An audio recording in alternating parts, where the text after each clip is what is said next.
प्राचीन भारत का इतिहास है महाभारत। श्री कृष्ण देवपुराण नाम के वेद व्यास ने ये ग्रंथ श्री गणेश जी की मदद से लिखा था।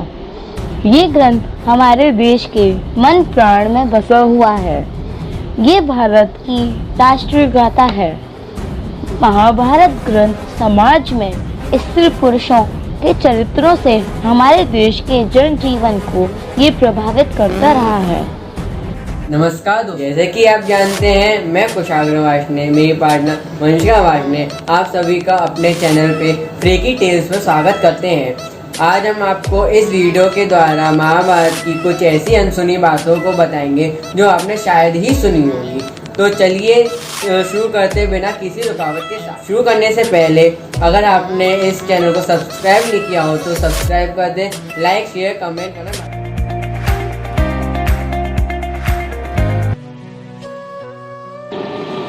महाभारत युद्ध में 18 संख्या का बहुत बड़ा महत्व है। महाभारत की पुस्तक में 18 अध्याय हैं। श्री कृष्ण ने कुल 18 दिन तक अर्जुन को ज्ञान दिया था। महाभारत का युद्ध 18 दिन चला। गीता में भी 18 अध्याय ही हैं। कौरव और पांडवों की सेना कुल मिलाकर 18 अक्षौहिणी सेना है, जिनमें 11 अक्षौहिणी सेना कौरवों की थी व 7 अक्षौहिणी सेना पांडवों की थी। इस युद्ध में कुल 18 योद्धा ही जीवित बचे एवं वेद व्यास ने 18 पुराणों की रचना की थी। पुराणों के अनुसार ब्रह्मा जी से अत्रि, अत्रि से चंद्रमा, चंद्रमा से बुध और बुध से इलानंदा पुरुरवा का जन्म हुआ। पुरुरवा से आयु, आयु ने राजा नहुष और नहुष ने ययाति उत्पन्न किए। ययाति से पुरु हुए। पुरु के वंश में भरत आए और भरत के कुल में राजा कुरु आए। कुरु के वंश में शांतनु का जन्म हुआ। कुरु के वंशजों को कौरव कहा जाता है। महाराज शांतनु के 7 पुत्रों के बाद 8वें पुत्र गंगा पुत्र देवव्रत थे, जिन्हें आगे चल के भीष्म पितामह कहा गया।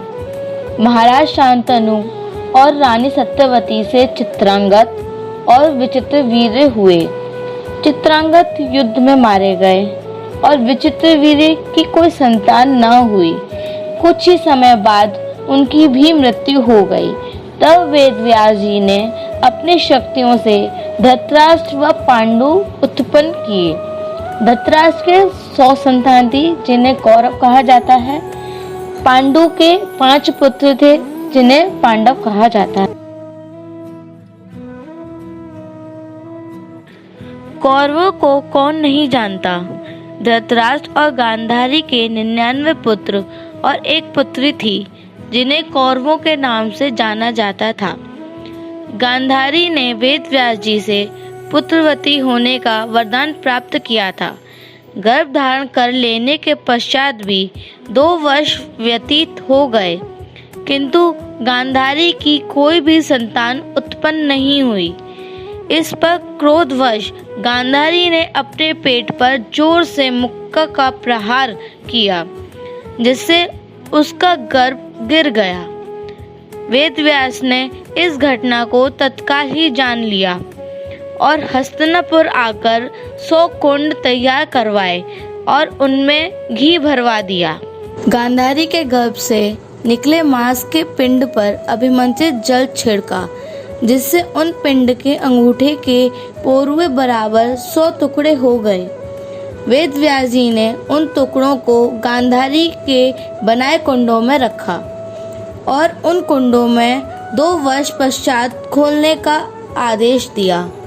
2 वर्ष बाद उन कुंडों में पहला बालक दुर्योधन हुआ।